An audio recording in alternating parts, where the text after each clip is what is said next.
नमस्कार, मैं हूं आपके साथ गौरव राजेंद्र। बुलेटिन की शुरुआत करते हैं। हिमाचल में मंडी के डीसी ऑफिस के बाद अब राज्य सचिवालय में मुख्य सचिव कार्यालय को भी बम से उड़ाने की धमकी मिली है।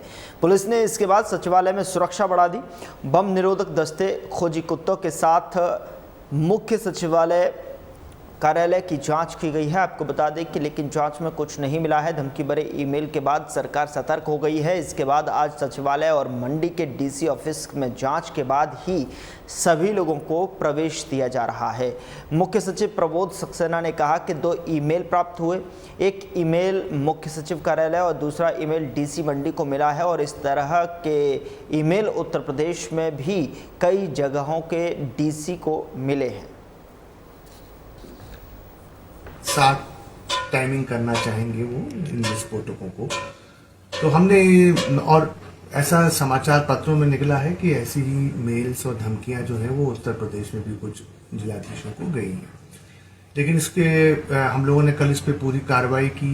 डीसी ऑफिस मंडी पूरा खाली कराया गया, उसका पूरा सैनिटाइजेशन हुआ और कल शाम मेरे दफ्तर का भी सैनिटाइजेशन हुआ है। तो कोई ऐसे संदिग्ध चीज़ तो नहीं मिली है, लेकिन तब भी हम लोग पूर्णतः सचेत हैं।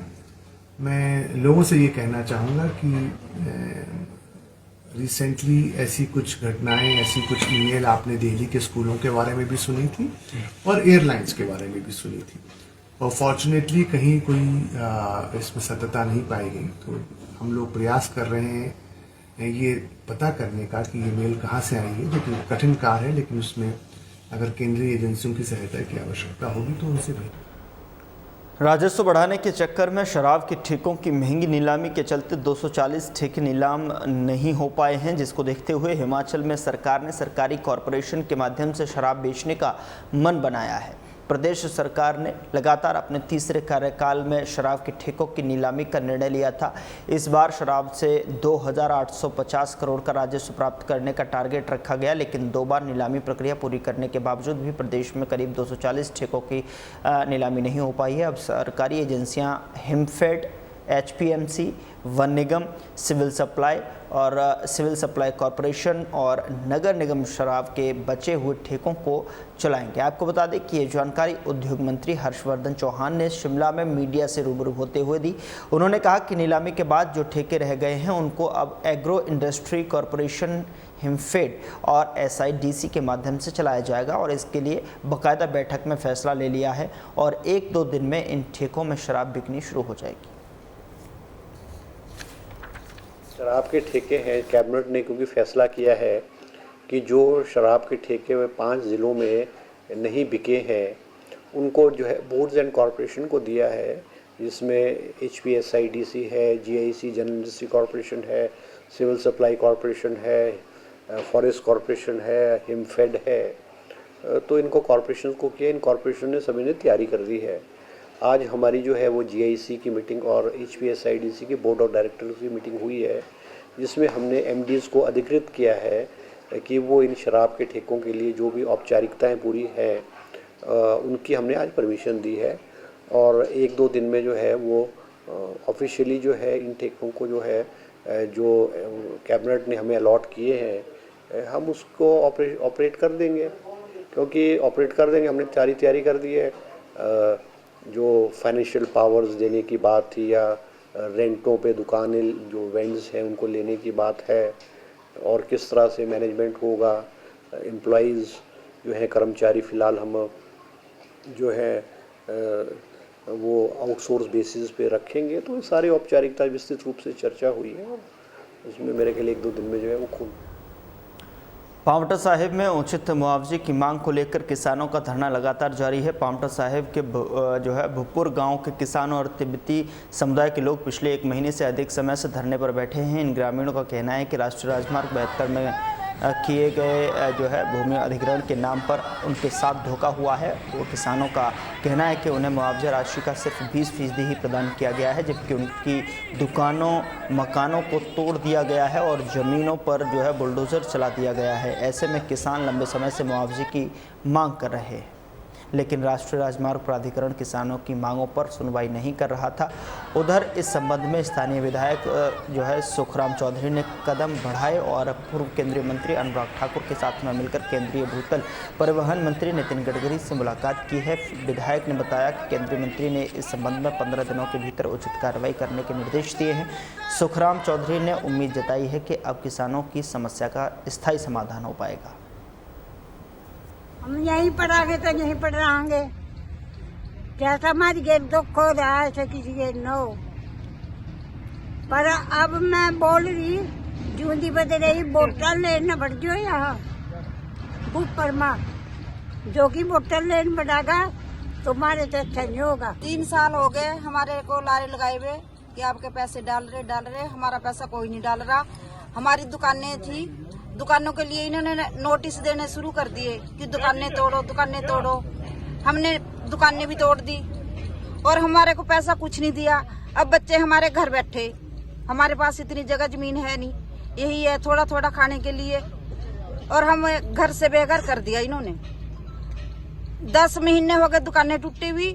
एक दुकान का किराया 3500 रुपया है, तो अब उनका मानो 15,000 रुपया हमारा किराए का जा रहा महीने का। 2021 से काम चला रहा है और हम लोगों को यही चीज बोली जा रही है कि आश्वासन दिया जा रहा है पैसे मिल जाएंगे, और आपके सामने इतना काम लग गया इस पर अभी तक कोई पैसा नहीं मिला है। हमारी दुकानें भी टूट गई, घर भी टूट गए, और हमारा जो किराया था दुकानों का किराया आ रहा था, उससे हमारा घर का खर्चा चल रहा था, वो भी उजड़ गया, उसका भी नुकसान हो गया हमारा। और ये बोल रहे हैं कि अगर आप लोगों ने घर नहीं तोड़ा, अपना दुकानें नहीं तोड़ी, तो उसका अगर गवर्नमेंट तोड़ेगी तो उसका पैसा भी आपको देना पड़ेगा। आदरणीय अनुराग ठाकुर जी के साथ नितिन गडकरी जी से मिला हूँ।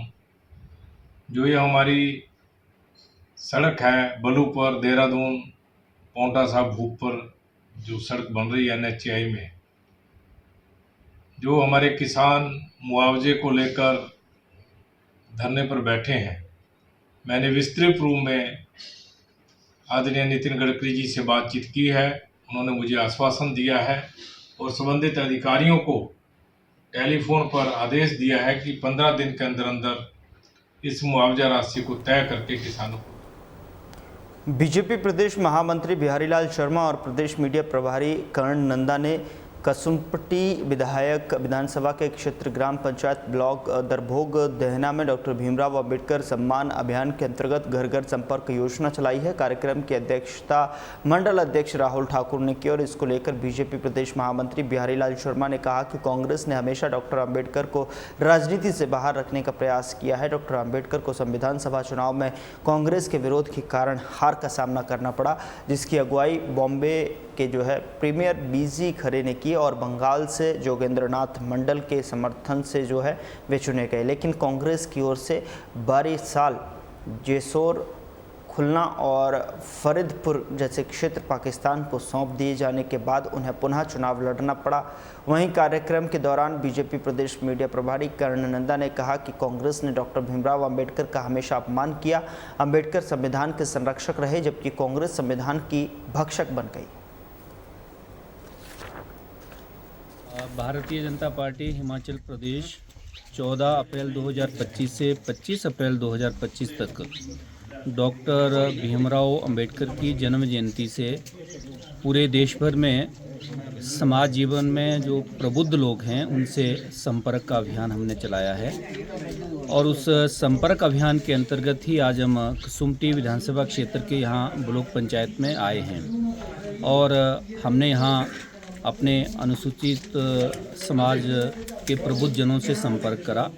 और इस संपर्क का एक ही उद्देश्य है कि डॉक्टर भीमराव अंबेडकर ने अपने देश के लिए और समाज के लिए उनका योगदान क्या रहा है संविधान निर्माण के रूप में, और उनके योगदान के साथ साथ उनके जीवन के विषय में समाज जीवन में लोगों को बताना, जानकारी देना, और किस प्रकार से डॉक्टर भीमराव अंबेडकर का कांग्रेस ने वर्षों तक अपमान किया है उसकी जानकारी देना। भीमराव अंबेडकर सम्मान अभियान के अंतर्गत आज घर घर संपर्क अभियान जो है वो भारतीय जनता पार्टी ने कसुम्पटी विधानसभा क्षेत्र को शुरू किया है।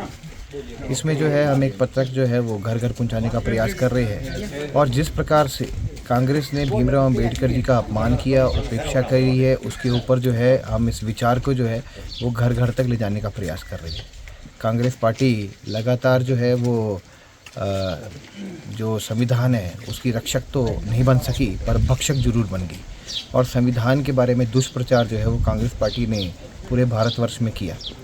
आज भीमराव अंबेडकर जी को अगर किसी ने सम्मान दिया तो वह नरेंद्र मोदी जी की सरकार ने दिया, और इससे पहले जो है अटल बिहारी वाजपेयी जी की सरकार ने दिया। ये कांग्रेस पार्टी वही कांग्रेस पार्टी है जो भीमराव अंबेडकर जी को भारत रत्न नहीं दे पाई, वही है जो देवस्थान के बाद उनके लिए जो है हवाई देवभूमि क्षेत्रीय संगठन स्वर्ण मोर्चा स्वर्ण आयोग के गठन और प्रदेश सरकार की ओर से अंतर्राज्यीय विभाग प्रोत्साहन राशि में बढ़ोतरी के फैसले के खिलाफ आज से सीटीओ चौक के नज़दीक डीसी ऑफिस शिमला में अनशन पर बैठ गया है। संगठन का कहना है कि दोनों मांगों को लेकर सरकार फैसला नहीं लेती तो 24 अप्रैल को प्रदेश सचिवालय का घेराव किया जाएगा। देवभूमि क्षेत्रीय संगठन स्वर्ण मोर्चा के अध्यक्ष रमित ठाकुर ने बताया कि आर्थिक स्थिति खराब होने की बात करने वाली सरकार ने अंतर्जातीय विवाह की प्रोत्साहन राशि को बढ़ाकर 2.5 लाख कर दिया है। बेटी किसी भी जाति की हो, परिवार का स्वाभिमान होती है, लेकिन इस तरह लड़कियों की बोली लगाना ठीक नहीं हो। आपको बता दें कि रमित ठाकुर ने कहा कि स्वर्ण आयोग को लेकर बीजेपी सरकार ने भी धोखा किया है। सरकार उनकी मांगों को नहीं मानती तो 24 अप्रैल को सचिवालय का घेराव किया जाएगा। सचिवालय के बाहर तब तक डटे रहेंगे जब तक मुख्यमंत्री मांगों को मान नहीं लेते। 12 अप्रैल से लेकर 24 अप्रैल तक हम लोग सीटीओ चौक पर हम लोग धरने प्रदर्शन के ऊपर बैठेंगे, और ये धरना प्रदर्शन हमारी बहुत पुरानी लंबित मांग है स्वर्ण आयोग की, उस मांग को लेकर। दूसरा कि अभी हाल ही में सरकार ने जो अंतर्जातीय विवाह प्रोत्साहन राशि को बढ़ाकर जो 50,000 से बढ़ाकर 2 लाख रुपए किया, उस फैसले के खिलाफ आज हमारा धरना प्रदर्शन है। हमने सरकार के समक्ष मांग रखी है 24 तारीख तक कि इस फैसले को सरकार वापस ले और दूसरा स्वर्ण आयोग का गठन करें। ये मांग 2020 से इस हिमाचल प्रदेश में लगातार चली। भाजपा की सरकार थी, भाजपा की सरकार ने धोखे के अलावा, पीठ में छुरा मारने के अलावा कुछ किया नहीं। पूर्व के मुख्यमंत्री जयराम ठाकुर ने, आज वर्तमान में मुख्यमंत्री सुखविंदर सिंह सुक्खू हैं, और लगभग 2 साल पहले 16 मार्च 2023 को हमने स्वर्ण आयोग की मांग का ज्ञापन हमने प्रदेश की सरकार को दिया था। पूरा स्ट्रक्चर तैयार करके हमने प्रदेश के मुख्यमंत्री को सौंपा, और हमने कहा कि जब अन्य आयोग इस हिमाचल प्रदेश में हैं तो स्वर्ण आयोग का गठन भी इस हिमाचल प्रदेश में होना चाहिए। तो प्रदेश के मुख्यमंत्री ने कहा था कि हम 6 महीने, 8 महीने, 1 साल के अंदर उसको पूरा करेंगे, लेकिन आज 2 वर्ष बीत गए। इस प्रदेश का आज कर्मचारी सड़कों के ऊपर है, आज वृद्ध हैं, कोई भी है, आज ट्रेजरी में आज पैसा नहीं है। जो ठेकेदार हैं, ठेकेदार आज सड़कों के ऊपर हैं, उनके पैसे नहीं मिल रहे हैं। काम खबर सोलन से है, जहां बीजेपी प्रवक्ता विवेक शर्मा ने प्रशासन पर तीखी टिप्पणी की है। उन्होंने 1984 की फिल्म शराबी का एक डायलॉग दोहराते हुए कहा कि मूछें हो तो नाथुलाल जैसी, वरना ना हो तो अच्छा। विवेक शर्मा ने कहा कि डायलॉग हिमाचल के अधिकारियों पर फिट बैठता है। दरअसल बीवी बच्चा समेत 75 प्रशासनिक अधिकारियों की ओर से होली की party hotel holiday home Shimla में मनाई गई, जिसके होस्ट माननीय चीफ सेक्रेटरी साहब थे। पार्टी के दौरान उनका जो बिल आया वो हिमाचल सरकार का सामान्य प्रशासनिक विभाग पे करेगा। बीजेपी प्रवक्ता ने कहा कि हिमाचल प्रदेश की राजनीति में आज की स्थिति में अगर सबसे बड़ी चुनौती है तो वो है इस बेलगाम प्रशासन को नियंत्रण करने की। सरकार किसी को भी इन्हें नियंत्रण करने के लिए संवैधानिक प्रावधानों की आवश्यकता है, क्योंकि बेलगाम घोड़ा सिर्फ फसलें ही खराब नहीं करता, नस्लें भी खराब करता है। साथ ही उन्होंने कहा कि सत्ता परिवर्तन और व्यवस्था परिवर्तन में उलझी कांग्रेस को घोड़े को नकेल डालनी सीखनी चाहिए, अन्यथा ये अधिकारी एक दिन हिमाचल को बेचकर व्यवस्था परिवर्तन बता देंगे। शराबी सुप्रसिद्ध कलाकार अमिताभ बच्चन की इस फिल्म का एक डायलॉग था, मूछें हो तो नथुलाल जैसी, वरना ना हो तो अच्छा है। आज वह हिमाचल के अधिकारियों पर पूर्णतः फिट बैठती है। अधिकारी हो तो हिमाचल जैसे, वरना ना हो तो अच्छा है। बीवी बच्चा समेत 75 प्रशासनिक अधिकारियों द्वारा होली की party hotel holiday home Shimla में मनाई गई। होस्ट थे माननीय चीफ सेक्रेटरी साहब। बिल आया 1,20,000 का और पे करेगी हिमाचल सरकार, सामान्य प्रशासनिक विभाग GAT। कमाल है प्रशासन और मेरी सरकार। प्रदेश में जहां कर्मचारियों को एरियर और डीए के लिए संघर्ष करना पड़ रहा है, ट्रेजरी में ठेकेदारों का करोड़ों का भुगतान खड़ा है, कॉन्ट्रैक्ट कर्मचारी सड़क पर भजन कीर्तन कर रहे हैं, अस्पतालों में पर्ची के लिए पैसे लग रहे हैं। फिलहाल बुलेटिन में इतना ही। नमस्कार।